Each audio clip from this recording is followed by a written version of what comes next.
Hey guys, welcome back to Nerd Impact's weekly Superman and Lois review. Today we're talking about episode 4. You remember the title? I paid attention to it last night, but I forgot while I was sleeping. Yeah, so Nick, why don't you give us a little bit of a plot synopsis?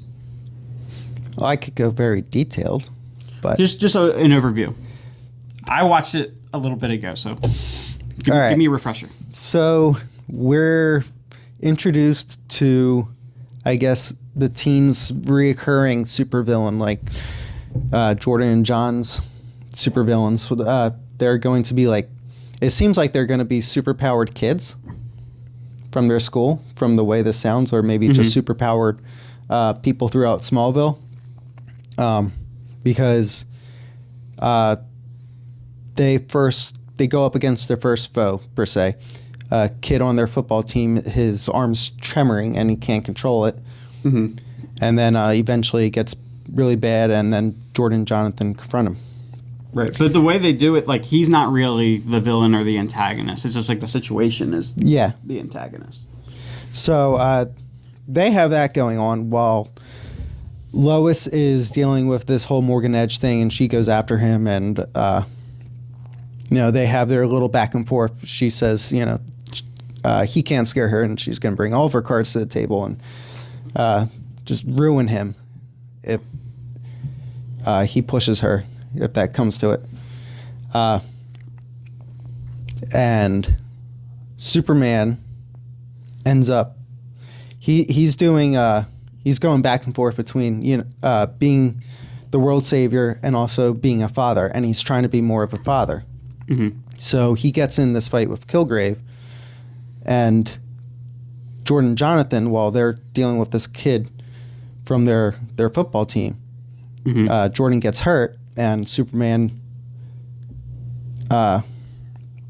hears Jonathan's call, hears the siren, ends the fight with Kilgrave quickly, and it flies to their rescue.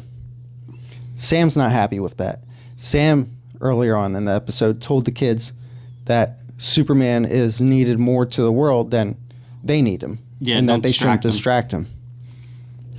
So Superman and Lois find out that Sam had that talk with the kids, and they are furious. So their relationship isn't good right now.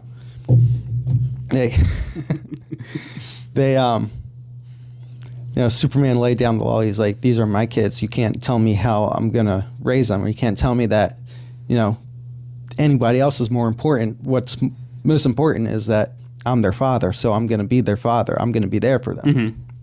And that worries Sam into starting a new operation called 7734.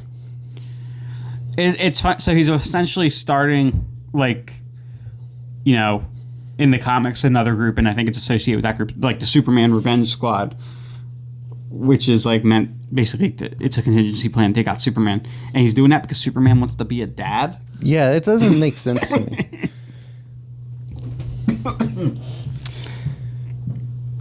I think it's more because he fears now that he has less control over Superman. Yeah, because he's making more of his own decisions and not just following Lane's advisory. But let's talk about another moment earlier in the episode that was really concerning. Morgan Edge hitting on Lana right in front of her husband. What did he say? Like that she's too good for this small town or something? Yeah. And he just didn't even... What's her husband's name? I always forget. I don't remember either. But he just didn't even pick up on it. Yeah, and doesn't she bring that up in their argument? Yeah. But and another thing we should talk about is, so Lois goes to the council meeting, and she can't, because of her contract, she can't directly interfere or directly confront Edge in public like this. So Clark is supposed to come and can't because he's busy saving the world. Yeah. And the villain in this was played by I don't remember the actor's name, but he was one of the kids in Freddy vs. Jason, and he's also the guy that finds out that he's part mermaid on Sirens. I haven't seen that. But he Kilgrave, Thaddeus Kilgrave, was the villain in this episode, and he has the ability to. He's a super genius.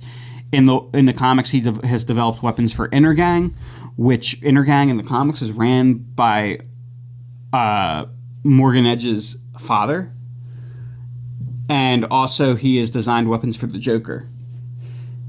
And we saw in this that he's even capable of building weapons that can hurt Superman. He had like this supersonic like cannon that actually did a number on Superman until he heard his kids calling for him, and that's when he was able to overcome it. So I think that was also maybe meant to show us that his family doesn't make him weaker; they make him stronger. Because maybe he couldn't overcome this like sonic cannon until he knew his kids needed them. See, I'm not sure about that, because the way that he got out of the fight was a shockwave that pushed back even the civilians around him, didn't it? He called Sam and said, need ambulance, there's bystanders. Oh, I didn't pick up on that. Yeah, So maybe they make him reckless too. Yeah, that's what I gathered from that. So maybe that's the moment that convinced Sam that they need a contingency plan. That's what he called it too, right? When he called someone, did he call it I think so. Contingency plan? Yeah. And then we do see that Morgan Edge's like right hand woman, it has super strength as well. And we saw where all these people are getting these powers from. It's Kryptonite X. I'm sorry, X-Kryptonite. Kryptonite X is actually another type of kryptonite. Maybe we'll get that in the next episode. But so we got, and they also mentioned that the kid that was demonstrating, like, I guess it was super speed that was manifesting, but not correctly. But he was apparently during the bomb fire when Jordan made the fire explode. He was actually exposed to what they called like a yellow phosphorescence of some kind, which we're thinking is X-Kryptonite. So X-Kryptonite in this had like a yellowish hue to it, the way we saw it at the end. So they're kind of making X-Kryptonite, I guess, like yellow kryptonite. But yeah, so was it you or Jake that had mentioned the last time we talked that possibly maybe the kids, whatever is giving the other people these powers, is how they'll get their full powers? Yeah, I did. Yeah, so I'm thinking you might be right. I'm thinking that Jordan and even Jonathan might actually realize that this can give them powers. What if Jonathan, because we see that he's starting to be weighed down by that's what I'm thinking. the dynamics now. Maybe he's going to want to take the X-Kryptonite and then use that on himself and then get powers. Yeah, it's And kind then of the more powers are out of control or something. Now, it wasn't this episode. It's actually the trailer for the next episode. But I was excited to see that we're going to get this other universe, Lex Luthor, interacting directly with the Kents. Maybe he'll even befriend Superman before he knows he's Lex Luthor. Yeah, maybe. I think my prediction is we're ultimately going to see Superman and Lex Luthor team up to either take out Morgan Edge and maybe Intergang, or whatever this group is that he's forming of superpowered humans, or that they're going to team up to take out, what's it called, 7734? Yeah, well, yeah, I'm not sure if Lex Luthor would turn to Superman's side. I think eventually it's going to happen. I think he's going to realize this isn't the Superman from his world, and there's going to be a bigger threat, and he's going to help Superman because he doesn't want to happen to this world what happened to his. Maybe. That's a possibility. It's more than a possibility. All right, we'll see. I'm calling it. Yeah, so this kid that's developing this super speed vibrating abilities, apparently Sam said he's being sent to Xavier's School for Gifted Youngsters. He said exactly those words. No, he said he's being sent to a school for metahumans. So I'm trying to think of a school like that exists. It could be. I do have an option. What if they're going to get into like this universe's version of Doom Patrol? Isn't that kind of like a... That's kind of like the closest thing that DC has to the X-Men. Or is there like a Titans Academy? It could be something new to the for the show. I have a feeling that it's not, though. I feel like it's probably something that I just haven't figured out yet. Haven't made the connection yet. But there's got to be some kind of superhero school in the DC universe. I just am not pulling it out right now. I'm calling it Titans Academy. If it doesn't exist, it does now. I think it's going to be a new. We're going to see an old, withered, balding Dick Grayson in a wheelchair as headmaster of Titans Academy. Grayson's School for Gifted Youngsters. Yeah, and any other major plot points? So after we've seen 4 episodes so far of 15. You liking where the show's going, or do you feel like it's going off the rails at all? You still feeling as positive about it as you were in the beginning? I don't know, because I don't want, like, with the whole X-Kryptonite thing, I don't want it to have the typical episode sequence that we see in most superhero shows. Oh yeah, like villain of the week. Yeah, villain of the week. I don't want that. I want a bigger plot that takes multiple episodes to get through, that's dedicated to that plot. Mm.